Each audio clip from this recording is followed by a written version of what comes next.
जय सिया राम।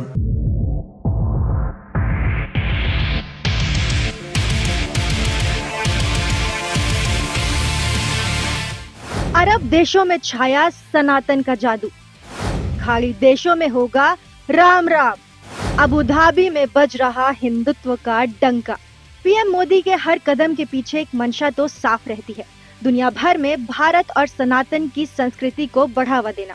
उन्होंने हमेशा इस बात का ख्याल रखा है कि चाहे वो विदेश यात्रा पर जाएं या फिर विदेशी भारत की यात्रा पर आए, सनातन की सबसे अलग और मजबूत पहचान बननी ही चाहिए। अभी एक महीने भी नहीं बीते हैं राम मंदिर के उद्घाटन के, और अब अबू धाबी में हिंदू मंदिर का उद्घाटन होने जा रहा है। इस मंदिर से खाड़ी देशों में हिंदुओं और सनातन धर्म को एक अलग पहचान मिलने वाली है। इसके मायने ये हैं कि अरब देश जहां मुसलमानों की संख्या ज्यादा है, वहां एक हिंदू मंदिर का उद्घाटन होना बहुत बड़ी बात है। इससे पहले साल 2022 में दुबई में एक हिंदू मंदिर का उद्घाटन हुआ था। यूएई के अलावा मिडिल ईस्ट कंट्रीज जैसे कि ओमान और बहरीन में भी हिंदू मंदिर बने हुए हैं। ये सिर्फ मंदिर ही नहीं है, बल्कि खाड़ी देशों के साथ भारत के गहरे संबंधों का प्रतीक भी है। तभी साल 2024 में प्रधानमंत्री बनने के बाद ये मोदी का 7वां यूएई दौरा है और पिछले 8 महीनों में तीसरी बार यूएई की यात्रा पर जा रहे हैं। पीएम के तौर पर मोदी पहली बार अगस्त 2015 में यूएई गए थे। उन्होंने साल 2018 और 2019 में भी यूएई का दौरा किया था। साल 2019 में यूएई सरकार ने मोदी को देश के सर्वोच्च नागरिक सम्मान यानी कि ऑर्डर ऑफ जायद से नवाजा था। इसके बाद मोदी जून 2022 और जुलाई 2023 में दुबई गए। भारत के लिए अबू धाबी का ये मंदिर उसकी सॉफ्ट पावर का प्रतीक है, जिसे दुनिया में भारत और उसकी संस्कृति को बढ़ावा देगा। यूएई भी इस मंदिर के जरिए अपनी सॉफ्ट पावर की साख को बढ़ाएगा। यह मंदिर न केवल द्विपक्षीय संबंधों को बढ़ावा देगा, बल्कि दोनों ही देशों की सॉफ्ट पावर को मजबूत करेगा। साल 2024 के बाद से पीएम ने इस्लामिक देश सऊदी अरब, यूएई और बहरीन से दोस्ती मजबूत की है। इन देशों के सिलेबस में भी योग को आधिकारिक रूप से शामिल किया गया। कुछ साल पहले मुरारी बापू ने यूनाइटेड अरब अमीरत में श्री राम कथा का प्रसंग किया। इस दौरान क्राउन प्रिंस का भाषण जय सिया राम से शुरू होना एक संदेश देता है कि अरब जैसे देशों में भी दूसरे धर्म को मानने वालों के सिर पर भी सनातन चढ़कर बोल रहा है। उस वक्त मुस्लिम देश में न केवल जय श्री राम के नारे लगे, बल्कि हर कोई राममय हो गया।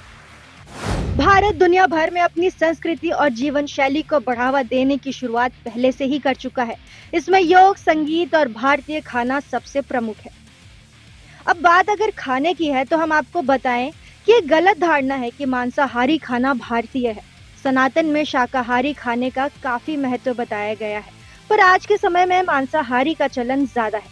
लेकिन पीएम मोदी बड़ी ही तेजी से सनातन के शाकाहारी व्यंजनों के ब्रांड एम्बेसडर बनते जा रहे हैं।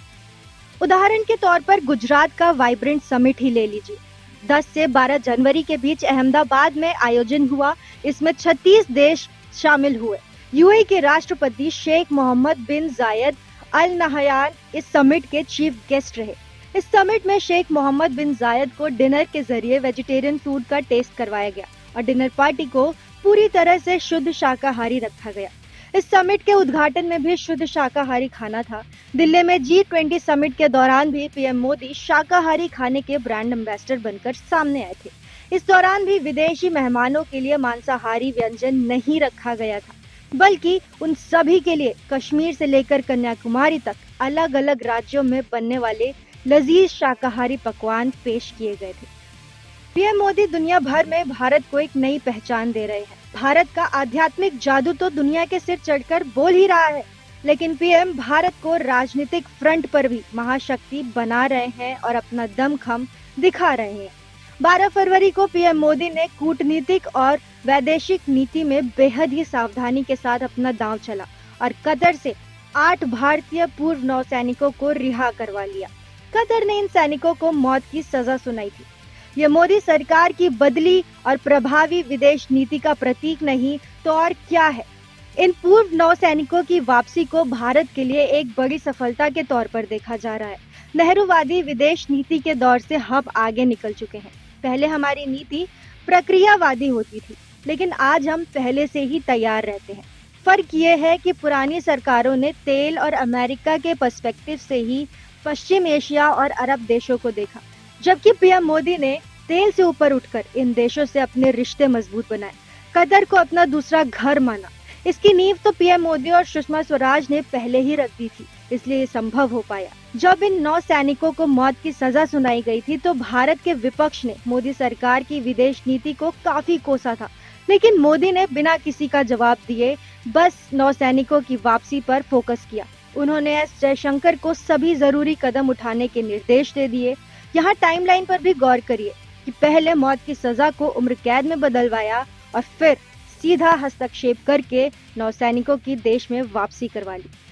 नरेंद्र मोदी के पहले दौरों की महत्वपूर्ण यात्राएं कुछ इस तरह से। मई 2014 में प्रधानमंत्री बनने के बाद भूटान और यूएई की यात्राओं से पश्चिमी एशिया और अरब देशों के साथ भारत का नया संबंध बनाने का अध्याय जोड़ा। कतर से भारत के संबंध पुराने और बेहतरीन रहे। भारत ने अफगानिस्तान से अपने नागरिकों को निकाला। कीव, मारियोपोल, पोलैंड, लाटविया से भी भारतीय नागरिकों को बाहर निकाला गया। मारियोपोल में पुतिन ने भारतीय विद्यार्थियों को सेफ पैसेज दिया। अगर आपको हमारी यह वीडियो पसंद आई है तो आईऑन भारत को सब्सक्राइब कर हमारा हौसला जरूर बढ़ाएं। धन्यवाद।